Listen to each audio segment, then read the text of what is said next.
Hi, I'm Steph, and today I'm really excited to find out a bit more about magnets and magnetism with magnet expert Sean. Hello. Sean, who are you? I am a professor at Cardiff University, and I've been studying magnetism for 20 years now. And yeah, we are keeping learning about how to do magnetism, and it's terrifying. Wow, 20 years, that's quite a long career and time to research specifically magnets. So what is it that you love about magnets? Well, there's several things I love about magnets. The first one is that they take you right from like some really simple technological things that we use every day, like phones and fridge magnets, even shutting your fridge door, all the way down to fundamental physics involving quantum mechanics and new particles. And we can do all of that in this lab. And the reason why I do it is because I like tinkering. And as you can probably see, we're sat in a messy lab. And the reason it's messy is because we build things to test our understanding of magnets. So that's what we do here.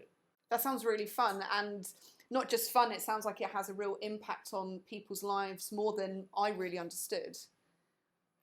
I think it does. I wouldn't say I do. I mean, we really are at the edge of like just tinkering, but lots of stuff has real world applications. And the key one that people know about is things like MRI, the magnetic resonance imaging. So people have heard these words, but they forget that there's a massive magnet around them, and without understanding how to manipulate the magnets inside your body, really, the protons, you can't image a body. So all these things need understanding, and this is what we want to understand. More at a fundamental level here, but you can do everything, and that's the cool thing about it. Wow, that's really exciting. I think so. Right, Sean, let's start really simple. How do we know about magnets? Thankfully, we didn't find them, and we've used 3,000 years of knowledge to get to where we are today. So the first use of magnets that we know about was as compasses. So people found little bits of rock that's called lodestone, hung it on a piece of string, and they used it to point in a certain direction. So so they could navigate without stars during the day mainly. So yeah, the Chinese have found about magnets, and the Greeks all this time ago. And the idea was that basically they figured out there was some force lines they could follow. So basically they figured out this rock just followed the magnetic field lines. And so what we can do now is we can take a magnet and we can look at what that means.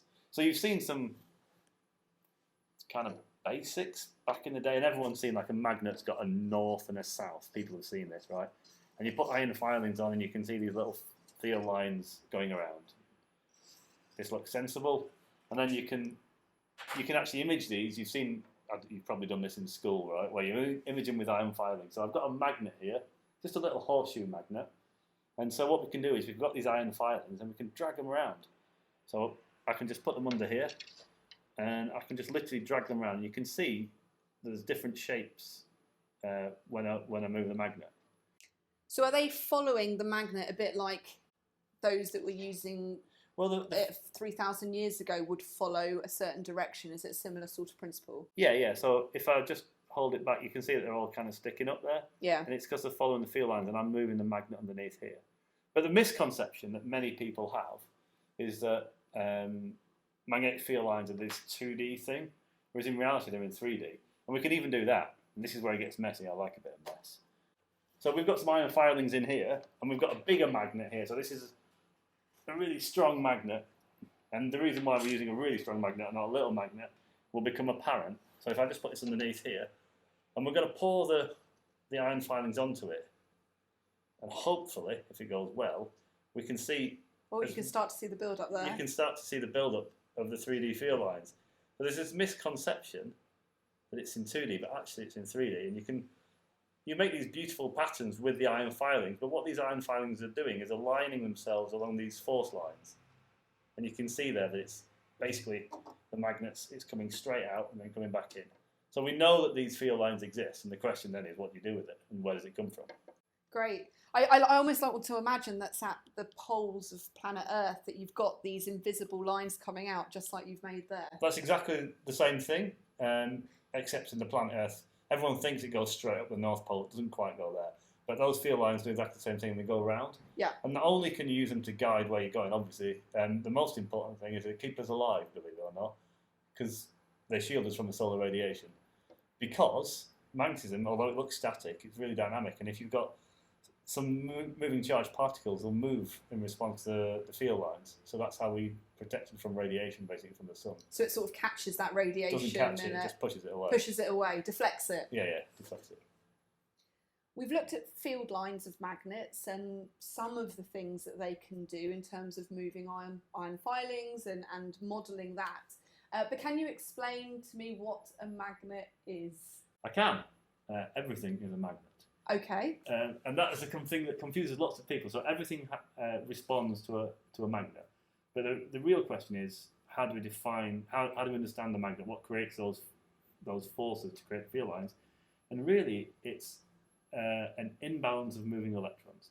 So if you like, here's that permanent magnet that I had there, and this thing, on the atomic scale, has electrons that move, and more move one way than the other way. Now, we can explain that, and we can see that with microscopes that look at the atomic level, but we can also do a really simple experiment to prove that's true. Okay. And so we're claiming that that's going to, that we have some field lines coming from moving electrons. Well, what we're going to try and do now is move electrons and see if we can create some field lines. Right, okay, got it. We've got this thing here, we've got a magnet. Can you lift these tubes up for me? Yeah. And then what we need to do is count and catch. Yeah.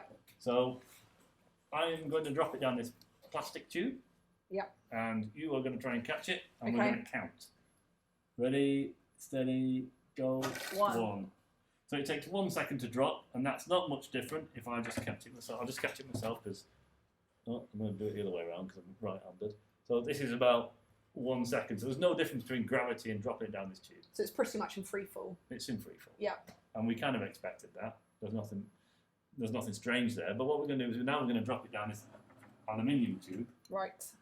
And that aluminium tube, the only difference between the plastic and the aluminium tube really is that one of them is shiny and one of them's clear.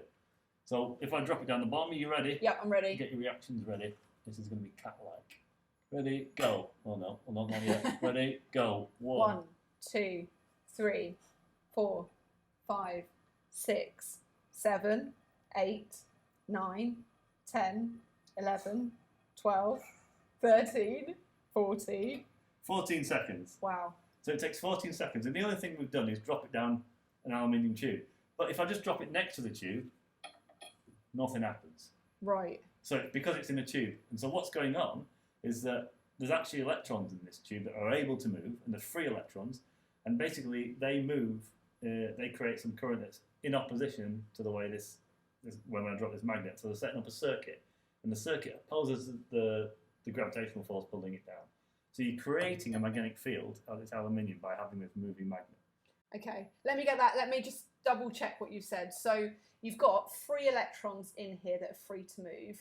As the magnet moves through this tube, it's making those electrons move, which is also making effectively a magnet that is opposing its motion, which slows it down. Yeah. Good. That's well, I've learned something already today. Well, I always try and confuse people. But we can even figure out how many electrons are in different pieces of metal by dropping it down different tubes, because we've just said that it's, you know, the force is going to be proportional to the number of electrons. So if we drop it down this brass tube. Yeah. And brass is a alloy, so it's a combination of elements. But we'll just. It's not a pure element. It's not a pure element. There no. we go. Well, not really sure. Well, okay, so we're going to drop it. Ready? Yeah. Steady. Go. 1, 2, 3, 4, 5, 6, 7, 8, 9. So it came out in 9 seconds. Yeah. So there's less electrons creating a field in the brass than there is in the aluminium. Right. And we could do it the same with copper, but we can't count that high. Right. Well, I can't anyway. So you're saying that if we're not going to do copper today, that's because there's substantially more free electrons that would resist the motion of that magnet from its magnetic field it would create. Yeah, so moving electrons create a magnetic field, and that's what we demonstrated here by dropping it through something that we know doesn't have any free electrons. You can try and electrocute yourself to prove yourself it's all right, but so yeah, that's exactly what I'm saying. And the key thing there is that we create in this dynamic process, i.e. the electrons move to create this magnetic field. So even though the aluminium is non-magnetic, you know, you can't even get the magnet to stick to this. It's because of the motion of the electrons that creates it. So it's quite a cool thing. And to understand that it's a beautiful thing to understand it, but it takes us so much time to actually pull it all apart. And that's why we study it, is to pull these things apart at the atomic and at the quantum level. And we try and do that most days and get it wrong most days, but we do try. We have just used a moving magnet to create another magnet from the electrons moving around the pipe, which oppose that motion of the magnet. Is there any other way that we can move those electrons? We can certainly move the electrons using an electron pump. An electron pump? Oh, electricity, you and me. Okay, electricity. So we're going to make an electromagnet to show how we can make a magnetic field. Okay. How do we make an electromagnet? The first thing is we need to understand we're going to have a coil of wire, we're going to pump electrons through it.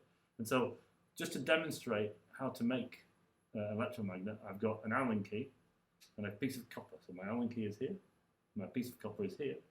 And we can see that my Allen key, this is basically a piece of iron, when I put my big magnet to it, it sticks to it.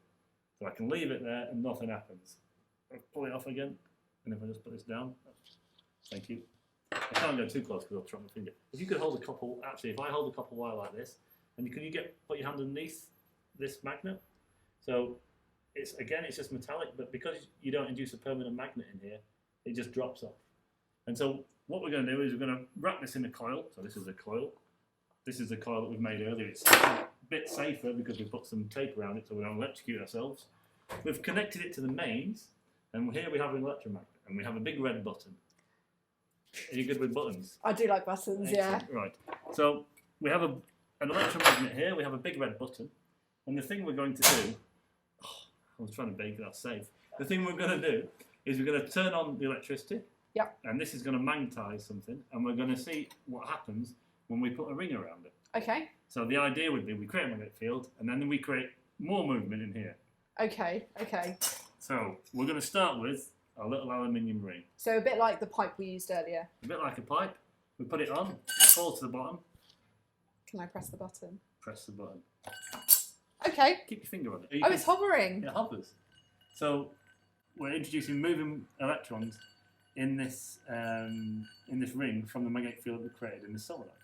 And if you touch it now, gently. Oh, you can feel it buzzing. It's really warm. It's warm. It's getting hot. So we're heating it up as well because we're moving these electrons. So if you let go of it before it gets too warm. So there we've got moving electrons. And now we're saying again it's moving electrons moving in the circuit. And so the way that we prove that is that we have another ring, and this ring, we've put a hole in it, kind of, just a slit. Right. So there's nothing in it. Throw it over, nothing happens. And it's because we don't have a circuit. Right. So this is the idea of a railgun. So we can put more stuff on it. This is a bigger piece of aluminium. You ready? Yep. Go. Oh, right. So we can fire things. Yeah. But all this is due to creating magnetic fields and how the electrons respond to it. But the point is, again, it's dynamic. So everything moves. And these are all experiments we can do and then we can see. But what we try and do here is we're trying to go smaller and smaller and smaller to see how the electrons move on this atomic scale. And that's what we do here. This is really exciting and fun, but what's the real world application? I mean, the real world application for moving charges and creating magnetic fields, I suppose the most common one that we use every day is the speaker. In all the technology they're used everywhere, and they're also used in all our electronics as transformers. You know, we create little electromagnets all the time when we switch on electronics. So it's everywhere. And the most important thing is that it's integral to everything we do. So light has an electromagnetic spectrum. And without the technology of electromagnetism, we couldn't do anything that we take for granted on a daily basis. But people forget about it because it's so universal. And the exciting thing is what can we do in the future with it, and how can we learn new things? And that's where we're excited here. You've said how integral understanding magnets and magnetism is to everything. But what I finally want to hear from you is, why are they important to you? Yeah, well, it's a good question. And the reason why we do this here in Cardiff, and specifically me, is because it's good to try and learn where magnetism is going to take us. And so what we're interested in a minute is something called quantum magnetism, and that's how magnetism behaves at this quantum level, so we can mix quantum states up so we don't know what they're doing. And that's going to be used in the next generation of technologies, but we're right at the kind of like the start of understanding how to do that. So that's exciting. And the real thing for me really is that we have this ability to play and tune interactions. So we can make our magnets in a crystal, and we can make them interact in different ways, and we can create new physical properties. And you know, the same physical properties that people look at with particle accelerators, or similar anyway, we can create in the lab, and we can tune it with little bits of copper. And so we can just mess around in the lab and do it. It's just really fun. I love it.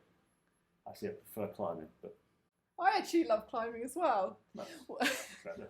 Well, thank you so much, Sean, for letting me visit you today, come and see your lab, and sharing your knowledge on magnets with me. Yeah, it's been a pleasure. Thank you.